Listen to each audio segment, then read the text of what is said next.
Students, welcome to my YouTube channel.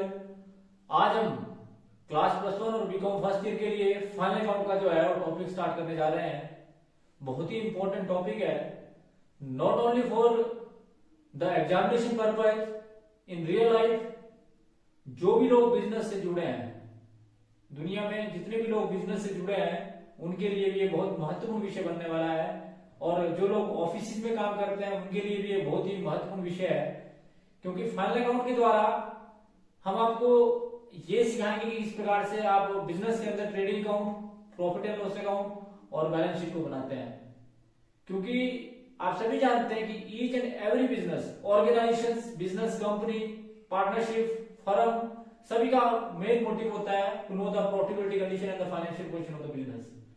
तो ये सारे कार्य, इन सभी को जानने के लिए बिजनेसमैन, चाहे आपका बिजनेसमैन हो, चाहे कंपनी हो, चाहे कोऑपरेटिव सोसाइटीज हो, चाहे बैंक हो, चाहे फाइनेंशियल इंस्टीट्यूशन हो, चाहे बीमा कंपनी हो, चाहे कोई भी अदर ऑर्गेनाइजेशन हो जो बिजनेस में डील करती हो और जिसका मुख्य उद्देश्य जो है प्रॉफिटेबिलिटी कंडीशन को ना जानना हो, तो उनके लिए ये विषय जो है बहुत ही महत्वपूर्ण विषय होने वाला है। और इसके अंदर आज जब हम पढ़ेंगे कि what do mean by final account and what are the objective of final account, और थर्ड टॉपिक हम पढ़ेंगे arrangement and marshalling of asset and liability, और साथ में method of presenting final account. इसके अंदर हम पढ़ेंगे और इसके फॉर्मेट के बारे में भी आपको लेटर ऑन अगले वीडियो में बिल्कुल पूरा बताया जाएगा।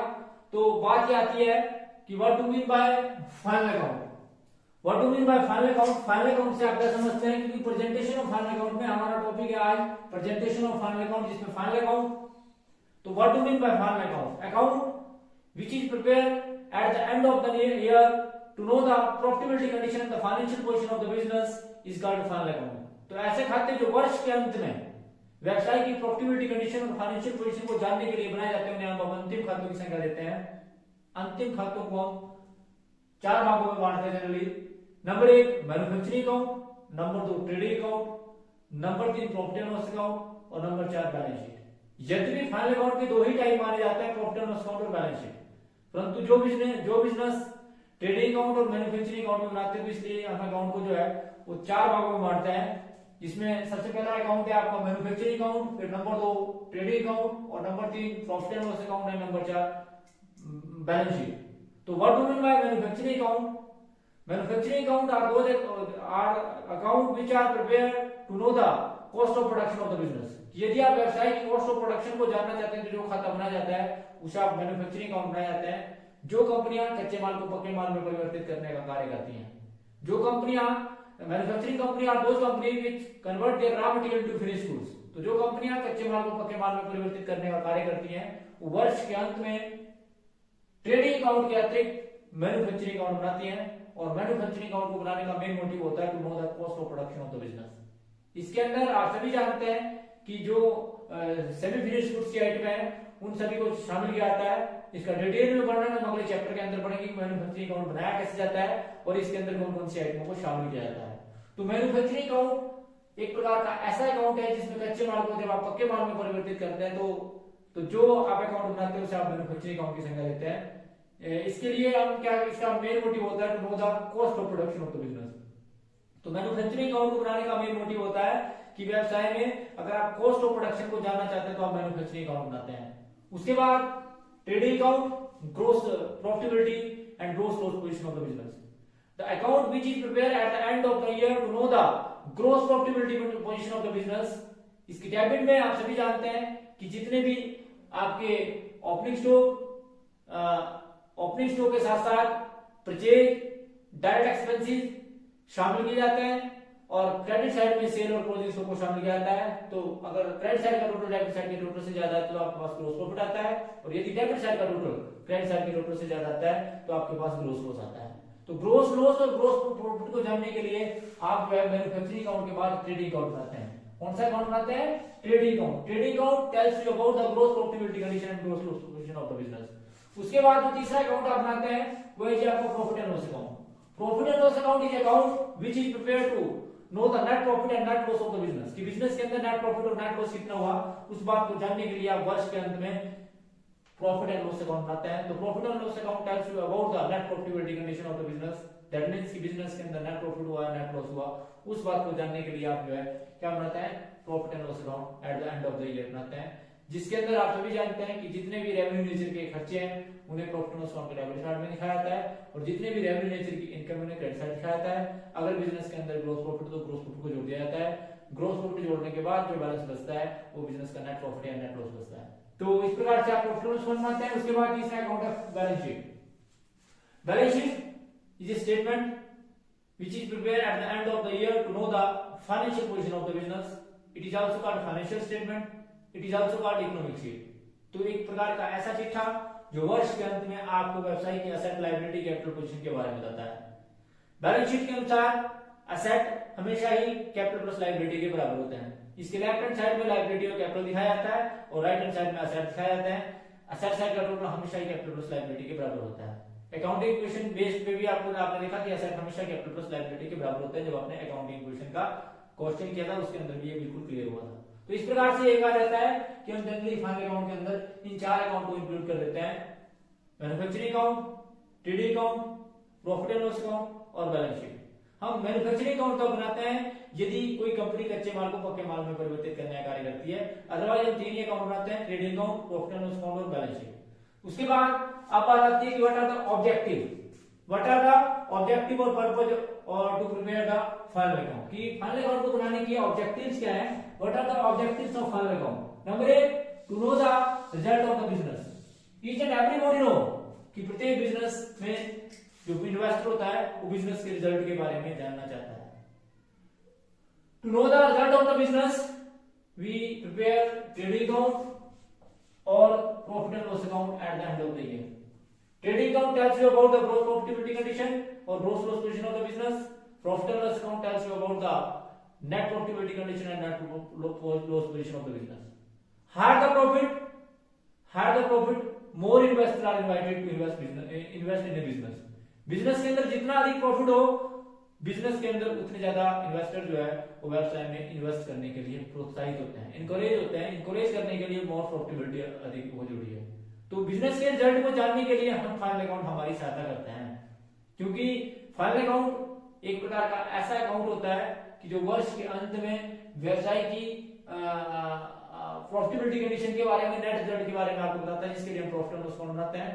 और ये अकाउंट आपको ये भी बताता है कि जो बिजनेस में इन्वेस्टर है उनका इंटरेस्ट जो है प्रोटेक्ट है या नॉट प्रोटेक्टेड है। अगर उनका मतलब हित जो है प्रोटेक्टेड है, मतलब वह सेफ है, तो इस कंडीशन में वह ज्यादा इन्वेस्ट करेंगे। और यदि किसी भी इन्वेस्टर को लगता है कि वह अनसेफ है तो वह वो बिजनेस से क्विट कर देगा और बिजनेस में इन्वेस्ट नहीं करेगा। तो इस प्रकार से ये कहा जाता है कि to know the net result of the business के लिए हम जो है वो फाइनल अकाउंट बनाते हैं। उसके बाद to know the financial position of the business. आप सभी जानते हैं the second objective of to know the financial position of the business. Each and every business want to know the financial position of the business. That's why we have to prepare balance sheet at the end of the year. इसके लिए हम क्या करते हैं, वर्ष के अंत में बैलेंस शीट बनाते हैं। Balance sheet tells you about the financial position of the business, economic position of the business, that is also tells you about the asset, liability, capital position of the business. तो हमारे business के अंदर हमारे financial position क्या है, इस बात को जानने के लिए हम वर्ष के अंत में अंतिम खाते बनाते हैं। तो अंतिम खातों को बनाने का दूसरा उद्देश्य है कि आप व्यवसाय के वर्ष के अंत में बिजनेस की फाइनेंशियल पोजीशन को जानना चाहते हैं। If you want to know the financial position of the business, that's why you have to prepare the final account at the end of the year. तो इसलिए आप वर्ष के अंत में अंतिम खाते जो है वो बनाते हैं।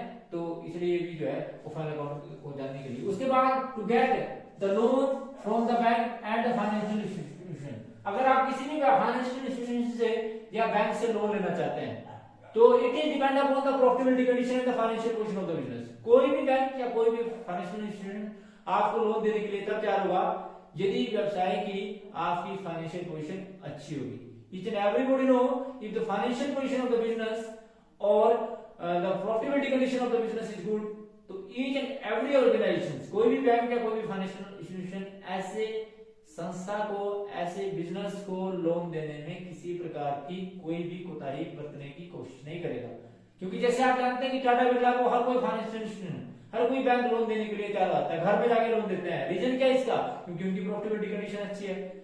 अंबानी अगर लोन लेना चाहे तो कोई भी फाइनेंशियल इंस्टीट्यूशन को लोन देने के लिए तैयार हो जाएगा। इसी प्रकार से जितने भी दुनिया के अमीर आदमी होते हैं, दैट मींस कि depend upon the profitability condition of the business. हर कोई अंबानी नहीं है, हर कोई टाटा बिरला नहीं है। हमें अगर लोन लेना है, एक आम बिजनेसमैन को लोन लेना है, तो that depend upon the profitability condition and financial position of the business. तो इसके लिए हमारे अंतिम खाते हमारी सहायता करते हैं। हम बैंक के पास जाते हैं और बैंक को दिखाते हैं कि हमारी प्रॉफिटेबिलिटी कंडीशन अच्छी है, देखिए हमारी प्रॉफिटेबिलिटी कंडीशन अच्छी है, हमारी फाइनेंशियल पोजीशन अच्छी है, हमारे पास बिजनेस में बहुत अच्छे से सेट है।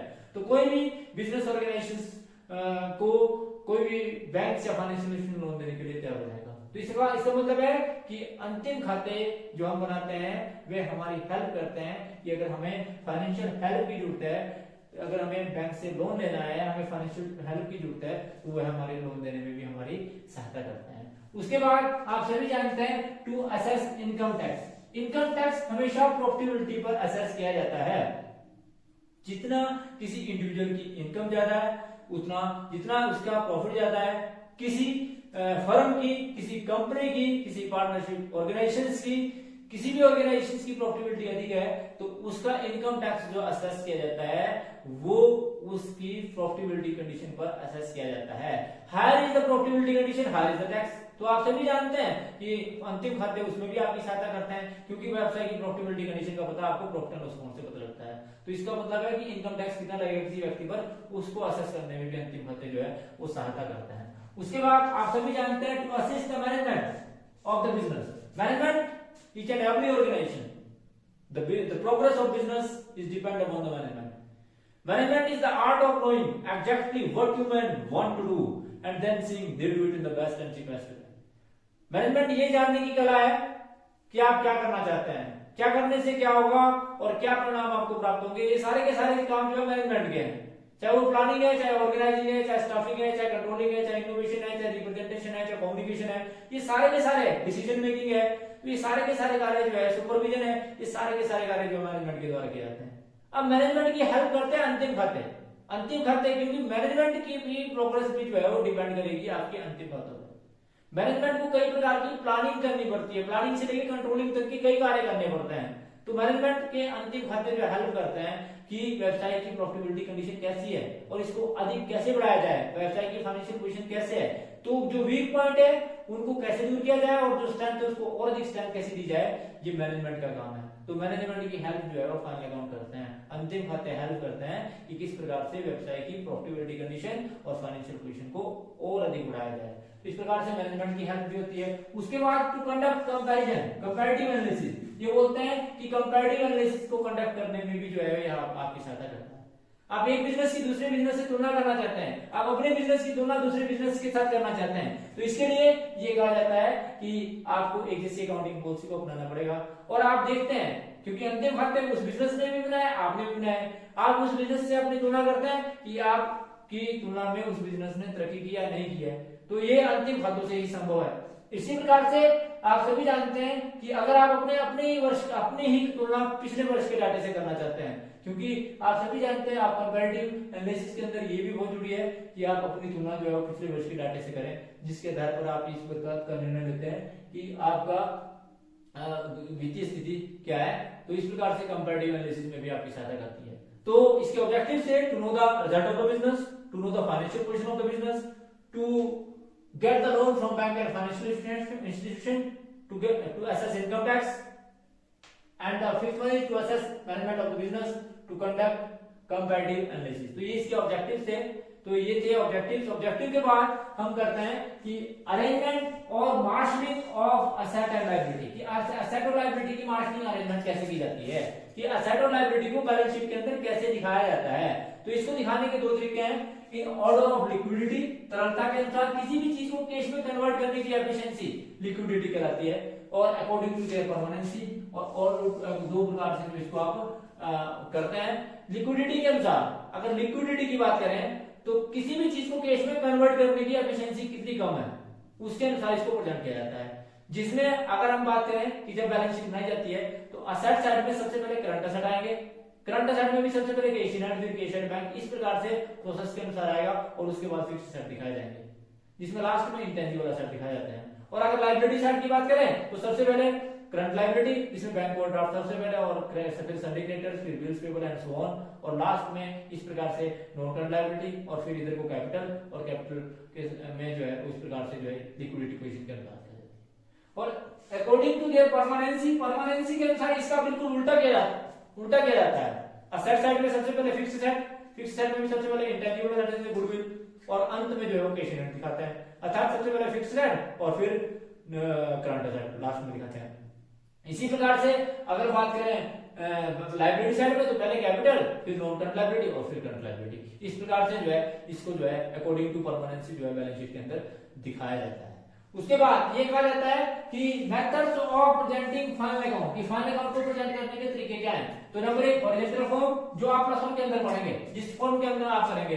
हॉरिजॉन्टल फॉर्म जो है टी फॉर्म की होती है, जिसमें अगर अकाउंट की बात करें तो लेफ्ट हैंड साइड जो है किसी भी ट्रेडिंग अकाउंट और प्रॉफिट लॉस अकाउंट की डेबिट साइड कहलाती है, और राइट हैंड साइड जो है उसकी क्रेडिट साइड कहलाती है।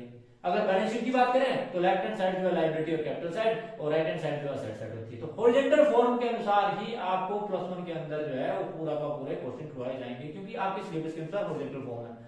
प्लस 2 के अंदर आपको वर्टिकल फॉर्म के अनुसार कराए जाएंगे, कि वर्टिकल फॉर्मेट के अनुसार जो है आपको balance sheet, trading and profit loss account और बैलेंस शीट बनानी पड़ती है, क्योंकि कंपनी अमेंडमेंट एक्ट 2013 के अनुसार वर्टिकल फॉर्मेट जो है हम जनरली बीकॉम फर्स्ट ईयर में और प्लस 2 के अंदर और एमकॉम के अंदर वर्टिकल फॉर्मेट के अनुसार ही जो है वो trading and profit loss account और बैलेंस शीट को प्रेजेंट करेंगे, क्योंकि वो कंपनी अकाउंट की यहाँ पर हम सोल्ड रेट की पढ़ना है, जिसको आपके फॉर्म में बनाते हैं। उसके बाद समरी फॉर्म में और लास्ट में एक्सप्लेनेटरी फॉर्म में ये कैसे बनाई जाएगी, इसके फॉर्मेट क्या है, वो आपको थोड़ा थोड़ा अभी बताया जाएगा अभी किस प्रकार से कौन कौन से शेड्यूल के अंदर जो इसको बनाया जाएगा। तो आज की वीडियो हमारी यही समाप्त होती है। Thanks for watching the video. Please like, comment and subscribe my channel and press bell icon for next notification. Thank you.